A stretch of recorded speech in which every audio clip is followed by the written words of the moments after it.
How's the market? What's the overall feeling? Doing great, doing great. Listen, we are trucking along for sure. We are working a little harder, but we are out there selling. But I think there's a couple pain points that we're going to talk about today and see how we can overcome that. Yeah, for sure. I want to position some conversation today because I think it's rather interesting. So we talk about this every week. So this is Fulton County, and right now active inventory is at 1,043, which is if you look at that number compared to where it's been climbing, climbing, climbing. So I want you to think of this number in terms of supply. So supply has been consistently growing, um, which is good. That means there's more inventory out there to go sell. There's more inventory uh, out there on the market. You're listing more houses. Listing agents typically win greater than buyer focused agents because they have more control. Um, Yet active under contract is 129. I I've been watching, and it feels like it was just a weird week in real estate. I think people were on vacation a lot last week.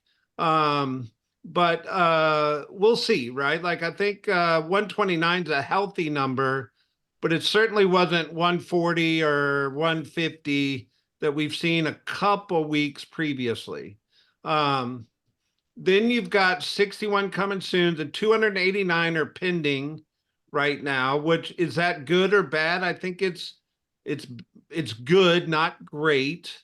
Because 320 back in April, 316, 327, those were great numbers. We're sitting at 289, which is good. And then we've got 291 that closed out in the last 7 days. The week before we had 393. So those 2 weeks together are really, really solid June closing numbers for Fulton County. So overall, we're good to great, but we're Hey, not Brett, necessarily flying off the shelf like we normally would be in the month of June. So good market, right? Not great. If I hit DeKalb County dipped a little bit in active inventory or supply from 608 down to 534, yet perspective wise, those are still really good inventory numbers. 86, which, there was a week way back in April that it broke triple digits, but anywhere from 85 to 100 is a pretty healthy week in DeKalb County. So I'll take it. 189 pending, which is strong. And then 202 closings is a strong number for DeKalb County. Anytime we're over 200, that's healthy. We had 232 the week before. So I feel really optimistic about the market. Now, before I pull up Cobb, I just want to go back for a minute and give you a perspective. So in the month of June, we're typically closing the houses that went under contract in the month of May. And there's a functional difference that May had versus April, which were interest rates. So interest rates went up towards 7.5 in the month of May. And that real estate environment is what we're closing out in the month of June. Does that make sense? Because everything's 30 days trailing. So I actually, if you're not aware, I pulled this morning, we crested, not crested, we went under 7% last week. And call it crazy, but the human mind is psychological. And there's weird little barriers that the human mind plays with. Uh, 285 is a barrier. I don't want to live outside of 285, or I want to live in this county versus this county. Well, I actually think there's a psychological thing around 7% in interest rates. And I think when they went to 7.5, it slowed them down psychologically. I've got an article that's going to show you that a little bit. And now that we're creeping back under 7, I think psychologically it's going to turn that buyer back on. And all that to say, if you're looking at these numbers, these closings were done under the psychology of 7.5% interest rates. And I think we're going to speed up going forward. So my crystal ball prediction is July and August are probably going to be really good months in real estate, where typically the bell curve is we would peak in June and taper off a little bit in July and taper off a little more in August. I think we're going to stay pretty hot. And then let me hit Cobb, and then Manny, any comments, please throw them. 570 active inventory in Cobb County, which is very healthy supply for Cobb County. 101 active under contract. Obviously, as long as we're over and we're triple digits in Cobb County, that's a lot of movement going on in real estate there. Pendings at 202. Same comment. Over 200 is a healthy number for Cobb County. And there were 211 closings and 293 the week before. Those numbers are much greater than the previous weeks. So Cobb County, you might be able to say, is a little bit on fire in terms of closings right now. What do you see, Manny? Yeah, no, I agree. I think we do see a lot of movement coming up. I mean, we just had our office meeting with the staff and we were looking at kind of where numbers are. We're very excited about what June and July will do. I will say that right now, every one of your clients is listening to the voices out there, right? They are listening to the media and the professionals, and you are the professionals. So they are listening to your voice as well. Even these small changes in interest rates, the fact that we're back in the 6, that kind of thing, you need to be sharing that because that is what they're waiting to hear from. Like you said, Brett, these shifts and people actually making the move is coming off of them studying kind of what's going on, and we need to share that. Absolutely. Yeah, I All mean, right. is this a good time to buy or is this a good time to sell is the number one question. If your narrative doesn't frame that in a positive and productive way and you can't support it with data, which I'd be stunned if you couldn't because we have the data, then you're going to fail in the conversation. So there's an emotional energy and then there's a statistical energy inside of each of us, and you're armed. And now it's about executing the conversation effectively. The one thing I saw on there that we don't talk a lot about are withdrawals and expireds. And that number stayed incredibly consistent. So that tells me that the percentage of success relative to actives, if you're on the listing side, hasn't really deviated. So, I Yeah. mean, it's not even higher. It's right in the pocket. So that consistency should be a compelling motivator inside of you to go get some listings. And again, in the active versus pending ratio, about 40% of the active homes are under contract. So again, really consistent and healthy. For sure, for sure.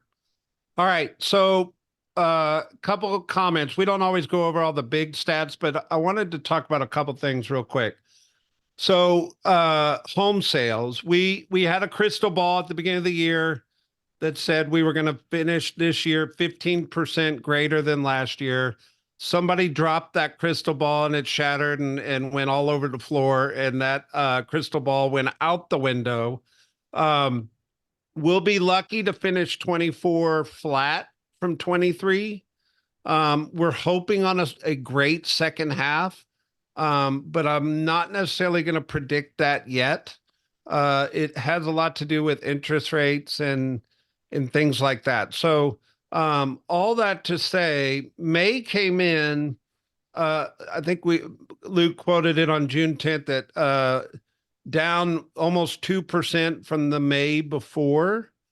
So we're kind of running flat, maybe a little down, but we're pretty flat to last year's sales. Um, so I want you to think of that in terms of if buyer demand equals homes that sold, you could consider buyer demands pretty flat, right? Would you get on board with that generalization that buyer demand this year compared to buyer demand last year is running a flat line? But if you look at the new listing inventory, the supply, I could make a very easy generalization that said supply is going up, right? We're listing more homes in 2024 than we listed in 2023. So if you have buyer demand that's flat and supply going up, you're going to see an increase in inventory.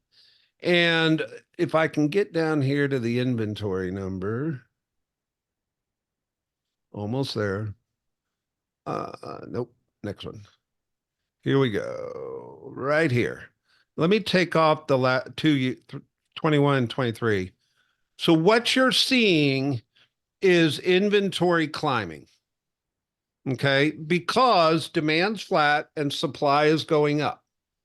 And if interest rates come down a little bit, we may catch up. So that could be a good thing. But if everything stays constant, I believe inventory is climbing. So currently in May, we're at 3.4 months. If I just put the other 2 years on here, you can kind of see the perspective of where inventory is compared to the last 3.5 years. Now, I've made the statement in the past, you know, that the traditional definition says a buyer's market is over 6 months inventory, seller's market is less than 6 months inventory, and a balanced market is right at 6 months inventory. However, I believe when inventory gets north of 4 months, that's when we're going to start to see price disruption. Now, do I think we're going to go over 4 months? That's a Wild West crystal ball kind of prediction. But if we're looking at trends here, we're certainly climbing in inventory.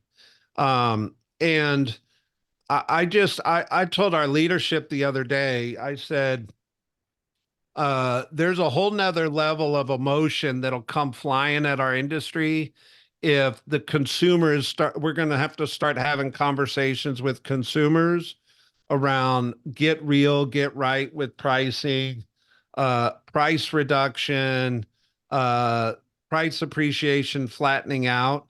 Um, I'm not saying we're there, but the whole point of this call is to talk about what we're seeing and what trends are happening. And I can't not show this trend because I think it's a very real trend right now.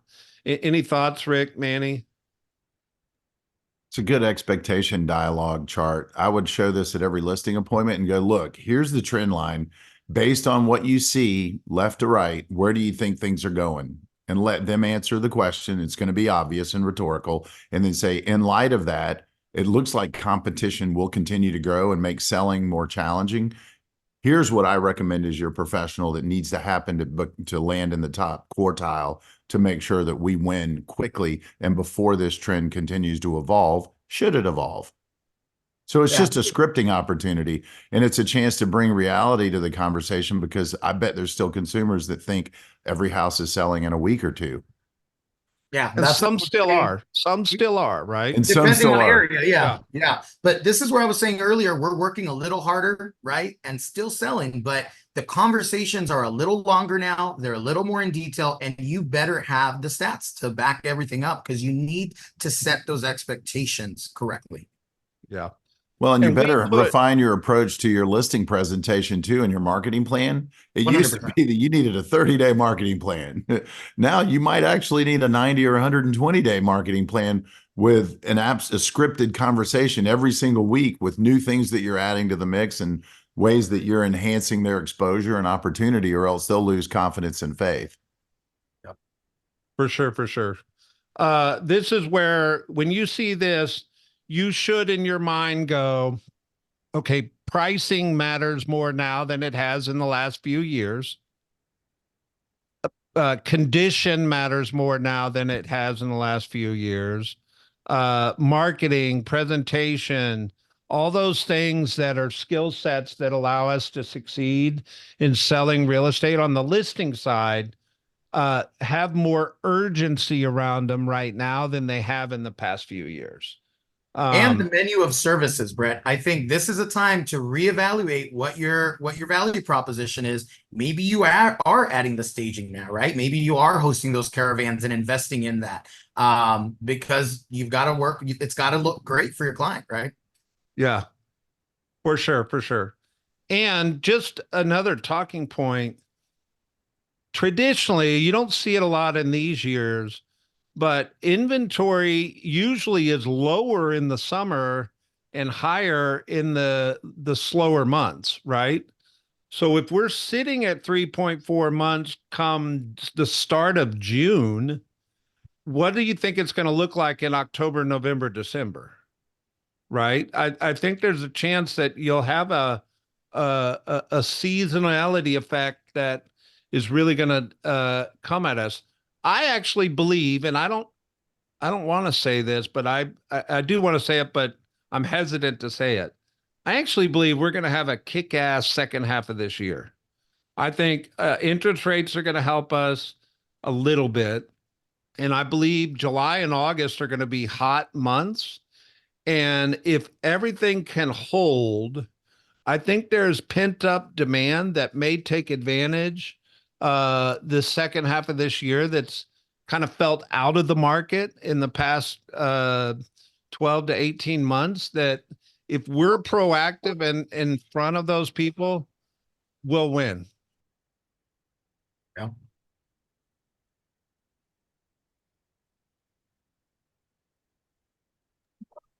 What do you got? Yes. No, I agree with That was my crazy prediction. What's yours? I think I agree with the optimism, honestly. Like I said, we're seeing the numbers, right? Like I'm seeing those that are diligent, and we've mentioned this before. You've got to stay diligent on these systems and everything that you're doing right and that you're doing right. Keep it going because it's going to gain momentum. Perfect.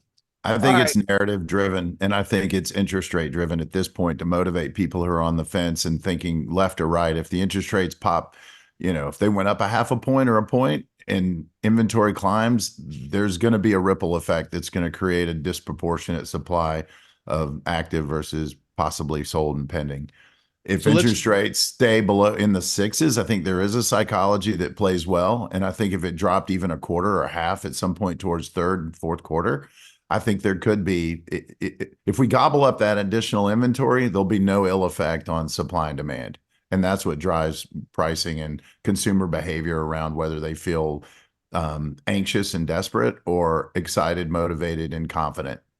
But that's why we need the voices to say it. We need that info to get out, right? Like we have to be the voices driving that information to the clients because if not, they're not aware of it. There you go. All right. Exactly. So this article, it's kind of a negative article, but I think there's some silver lining inside of this. It says a key housing metric just fell to its lowest point ever. And what they're talking about is consumer sentiment. And it's a gauge of how buyers and sellers feel. So in May, it said 14% of consumers surveyed by the agency said it was a good time to buy a home, down from 20% in April. What I want to point out is April was a below 7% interest rate environment. May was an above 7% interest rate environment. We're now below 7 again. So I would suspect that number is going to go back up for the month of June. And so call it an 80-20. 80% are thinking it's not a great time to buy a home, and 20% are. What you should hear inside of that is those 20% are the D's, the divorce, the death, the diapers, the diamonds, the deploy, all the D words of the people that have to buy real estate are moving into this. And then on the seller side, it's saying 67% believed it was a good time to sell in April and 64% in May. So big difference here. The sellers, almost 2/3 of the sellers still believe it's a great time to sell their house, which is why we're seeing supply go up. And 20% of the buyers believe it's a good time to buy, but that doesn't mean only 20% are buying. It's just saying 20% think it's a great time to buy real estate. What do you see inside of those? Sounds like great news, right? Yeah, I gotta tell you, when we were talking about the articles we're gonna discuss, I am that type of person that wants to talk about the ugly sometimes because again, you're the expert, and if you don't know what your clients are gonna throw at you, you're not gonna be ready. And the reality is that buyer confidence remains a huge hump that we have to overcome. So one of the techniques that I've been telling the agents is really focus on having a convo with your seller about putting themselves in the buyer's shoes right now. They want everything and they almost seem unrealistic, but it's because they're getting raked by the coals on interest rates. That's how they feel. They feel like, man, y'all are making me pay so much. I'm going to get everything I want. And we also kind of have to tell the seller that they have to get off that pedestal, that they will sell everything like and get everything that their neighbor did years ago, right? And not have to do anything to the house or not have to prepare. Because again, that's all the mindset that they have. They're thinking they're going to take advantage of that. But the reality is there's a lot that has changed in the last couple of years. 100%. It's hyper local and it's hyper conversational and it's one-on-one. And if the question is this a good time to buy or sell? Your answer should be, it depends. And then the next question should be, why do you ask? So that you can reveal opportunity and motivation, because it's again, it's one conversation at a time. But if you're not having enough conversations, your conversion is not going to play out. I don't know where they found the 14% or 20% that decided it's not a good time to buy, but I guarantee you there's a house somewhere right now in your market that it's a great time to buy. As a real estate professional, you know the house, you know the neighborhood, you know the opportunity, and it's a phenomenal opportunity in general. So it's, again, very specific. I think global blankets like this are a bit dangerous, which is where you as the professional shine. And this is a national stat, right? I think Atlanta is very much insulated from national news sometimes. Yeah. Well, the important thing to realize is you're savvy, your intellectually driven clients are reading this. And so that's where you have to be the voice of discernment in reality. Yeah. And I so do check think this one out. This is go ahead. The most overvalued and undervalued housing markets. You can read it later, but I'm going to show you the numbers. So they're talking about buying power versus existing home prices. So obviously Los Angeles is way weighted the wrong direction. But then you look at other places, there's still a big gap.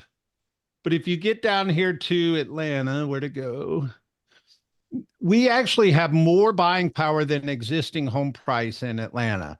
We have a 9% gap, which means we have more buying power in our buyer pool than the existing home price. So that's why I think it's a great opportunity in Atlanta, which is very different than some of these other places like Tampa, Florida. They're 30,000 over. You look at places like Las Vegas, there's a $95,000 gap between what buying power versus existing home price. So it just goes to speak how great of a real estate market we are.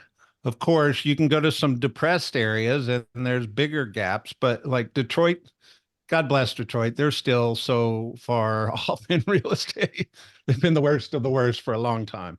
But I just think in terms of, we look at national news and, we're affected nationally, but our local, hyper local real estate environment is really, really strong. Yeah, it just says affordability is challenged, but on the housing sector, we're pretty balanced. And I think as I see these numbers, you'd want balance because that speaks to consistency and upside potential. Where you look at places like LA and Tampa, they've run up. And so the pricing's outrun the capacity to purchase by a general, using the general, I'm sure it's median numbers for consumer capacity. All right. Can we talk about a weird one? This one is Quick crazy to me. question. So it says there's $670 billion debt wave looming in the multifamily world.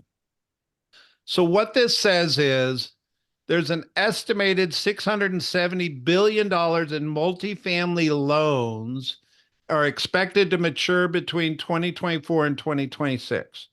So what typically happens in the commercial lending world, that they will do long-term amortization, but they usually have some kind of balloon payment or some kind of an adjustable rate attached to it. And in normal real estate world markets, it's no big deal. But in the current real estate world markets and the lending markets, it's a big deal. And what's going to happen, if I actually reading this article, I was not aware of this. Um, this says most commercial lenders on multifamily require a 1.25 debt service coverage ratio, meaning if I have 125 million in revenue, I'm allowed to have 100 million in debt service. Does that make sense? So my revenues have to be 125% of my debt service in order for them to consider that a great loan in the multifamily world. Now, take a regular residential loan, your taxes go up, your insurance goes up, that readjusts your payment. But if you're in a adjustable rate mortgage or you are in a long-term loan that's got a reset because there's a balloon payment and you got to turn around and go refinance at today's rates, and you still have to show 120 or 1.25% ratio, what are they going to do with rents? They're going to have to jack rents up to cover this debt service resetting. And I think the higher the rents go, the better homeownership. It drives people back to homeownership. Either that or you're going to see a lot of foreclosures, or you're going to see anyway, we've known that the commercial industry has some sleepers, right? Man, there's a lot of office buildings that are struggling to fill their space. There's a lot of multifamily that's going to be struggling to cover their debt service. It's interesting to pay attention to. Does that make sense? It does. It does. I know that this will be interesting to watch because as of a couple months ago, they mentioned that home ownership is actually a little more expensive month to month to own a starter home than to rent in some of the metro area. And I thought, keep an eye on that. I mean, some of them can be up to like 52% higher from what that report said. So this meaning that they will rise a little more means it could put it back to where homeownership is that argument / conversation we need to be having. There you go. Well, because of cost of living, you can only raise rental rates so much and keep vacancy in check. And one of the things the banks also look at is your vacancy rate. And they're also less likely to give you improvement loans to upgrade your apartment complex if you bought it as a C plus and you want it to be a B plus, so that you can validate raising rates. It gets harder by the day when money gets tight. And all of these, there are tremendous number of big transactions, 20, 30, $40 million multifamily apartment complexes that were bought under the pretense of rate driven returns. And when the rate, I had a good friend of mine in that sector, and he saw 7 rate increases on one community in 1 year. And at some point, you find yourself upside down.